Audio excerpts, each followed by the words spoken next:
Alhamdulillahi wa kafa wa salamun ala ibadihi allazina astafa amma ba'd. My topic is cleanliness in Islam. Cleanliness and purification is one of the great privileges of Islam. Islam has evolved a wonderful system that encompasses Muslims' life on individual and social levels. Islam places great emphasis on cleanliness in both physical and spiritual terms. While people generally consider cleanliness a desirable attribute, Islam makes it an indispensable fundamental of faith. Cleanliness is an essential part of Islamic life and in fact the meaning of spirit behind. The concept of cleanliness is much beyond the superficial concept of literal cleanliness.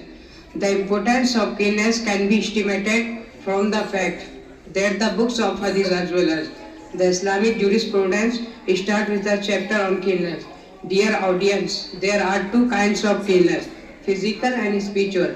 As far as physical cleanliness is concerned, it is of two types. The first type of cleanliness, which is related to human body, environment to water house, road and public places. Muslims are required to observe from all excretion of the private part.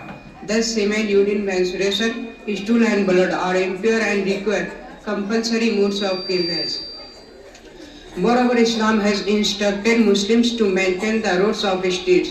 This is considered a charity to rid the streets of impurities and filth. The Prophet Muhammad sallallahu alaihi wasallam strict one against to provoke Allah's curse and the people curse saying. Therefore, we have to pay utmost attention to these people aware of their religious and social duties towards. May Allah grant us purity of heart and a peace of mind. Ameen wa akhiru dawana and alhamdulillahi rabbil alamin.